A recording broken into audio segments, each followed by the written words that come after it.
सर्वमंगलमांगल्ये शिवे सर्वार्थसाधिके शरण्ये त्र्यंबके गौरी नारायणी नमोस्तुते. नारायणी नमोस्तुते. नमस्कार सर्वांना. श्री स्वामी समर्थ. तुमच्या सर्वांचं आपल्या चॅनलमध्ये खूप खूप मनापासून स्वागत आहे. आपल्या चॅनलला लाईक, शेअर आणि सबस्क्राईब जरूर करा, कारण की आपल्या चॅनलवर नवीन व्हिडिओज आले तर सगळ्यात आधी नोटिफिकेशन तुम्हाला येईल. आपल्या चॅनलवर श्री स्वामी समर्थ महाराजांचे मोटिवेशनल व्हिडिओज, सणवार माहिती, रांगोळीचे व्हिडिओज, काही लहान लहान उपायाचे व्हिडिओज असतात. आवर्जून बघावे सर्वांनी. आपल्या व्हिडिओमध्ये आज आपण बघणार आहोत दुर्गा सप्तशतीचे श्रीराम नवरात्री चैत्र नवरात्रीमध्ये पठण कसं करायचे बघूयात. श्रीराम नवरात्री गुढीपाडवा गुरुवार 19 तारखेपासून सुरू आहे आणि परत गुरुवार 26 तारखेला श्रीराम नवमी आहे. तोपर्यंत 8-9 दिवसाच्या कालावधीमध्ये आपल्याला ह्याला चैत्र पौर्णिमा पण म्हणतात. ह्या पौर्णिमाचा राम नवरात्रच्या संधी साधून आपल्याला श्री दुर्गा सप्तशतीचा पठण करायचे आहेत. पठण आपल्याला 14 पाठ करू शकतो, 9 करू शकतो, 7, 5, 3, 41, 108, 51 जितकं आपल्याकडून होईल तितकं आपण करू शकतो. अगर नाही झालं तरी रोज 2-2 अध्याय वाचून कमीत कमी 3 पाठ तरी 1 ते 13 अध्याय वाचन करणं म्हणजे 1 पाठ आहे. त्याच्या आधी अर्गला स्तोत्र, किलक स्तोत्र वगैरे सगळं असतं, ते पण वाचायचं असतं. आणि त्यानंतर पण क्षमा प्रार्थना स्तोत्र, तंत्रोक्त सूक्त हे पण सर्व पूर्ण वाचायचं असतं. नवीन सेवेकरी असाल तर जास्त वेळ लागू शकतो, पण जे रेग्युलर वाचतात त्यांना 1.5 तासामध्ये पोथी होऊन जाते. तुम्ही प्रयत्न तर करा, कारण की आपल्या कुलस्वामिनीची सेवा करणं हे खूप जरुरी आहे. जसे आपले आई वडील असतात तसंच आपल्या कुलस्वामिनी माता आपल्या कुलाचा उद्धार करणारी आपली आई असते. आपल्या आई वडिलांची सेवा केल्याने आपल्याला त्यांचा आशीर्वाद भरभरून मिळतो.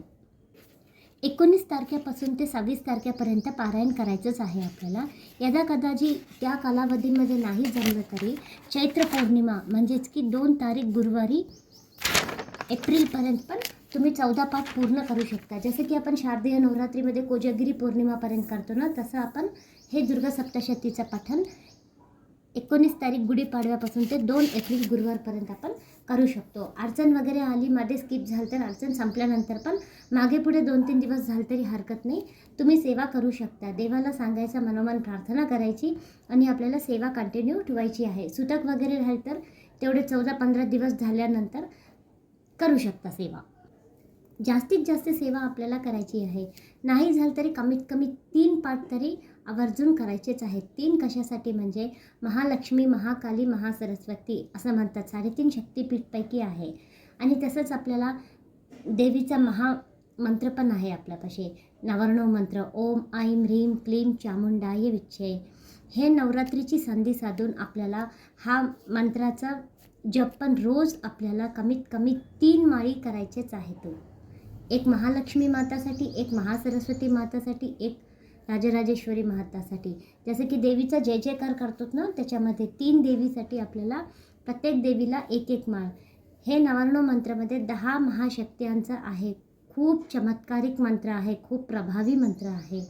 सकाळी करा, संध्याकाळी करा, पण मंत्र जप जरूर करा. दुर्गा सप्तशती ग्रंथ पठण करून झाल्यानंतर मागच्या बाजूस किंवा श्री स्वामी समर्थ महाराजांच्या नित्यसेवेच्या पोथीमध्ये सिद्धकुंजिका स्तोत्र आहे, ते जरूर आपल्याला पठण करायचं आहे. म्हणायला येत नसलं तर मोबाईलवर ऐकू शकता, पण म्हणलं तर अतिउत्तम, कारण की दुर्गा सप्तशती ग्रंथाची किल्ली म्हणजे सिद्धकुंजिका स्तोत्र आहे. हे पठण करून सिद्धकुंजिका स्तोत्र वाचल्याने दुर्गा सप्तशती असं म्हणतात की दुर्गा सप्तशती ओपन होते, खोलली जाते. म्हणजे की दुर्गा सप्तशती ग्रंथ हे किलूप आहे आणि किल्ली जे सिद्धकुंजिका स्तोत्र आहे, त्यासाठी दोन्हीही पठण करायचं आहे आपल्याला. अगर दुर्गा सप्तशती ग्रंथ पठण काही कारणामुळे खरंच जमत नाही तुम्हाला पठण करायसाठी, तर सिद्धकुंजिका स्तोत्र तुम्ही रोज 11 वेळास पठण करू शकता. 11 वेळा सिद्धकुंजिका स्तोत्र पठण केल्याने दुर्गा सप्तशती ग्रंथ पूर्ण पठण केल्याचं संपूर्ण फळ मिळते. ह्याचा अर्थ असा नाही की दुर्गा सप्तशती वाचायची नाही, खरंच जमलं नाही तरच हे करायचं आहे. आपल्याला रोज जमत नाही दुर्गा सप्तशती पाठ, पण नवरात्रीचं अवचित्त साधून आपल्याला आपल्या कुलस्वामिनी माताची सेवा करायचीच आहे. नवरात्री संपल्यानंतर रोज 1-1 अध्याय पण आपण पठण करू शकतो. नित्यसेवेमध्ये आपल्याला ही सेवा आवर्जून करायचीच आहे. जसे जमेल तशी सेवा मात्र करा, सेवा सोडू नका. नवरात्रीची संधी मात्र सोडू नका. ताईंनो, दादांनो,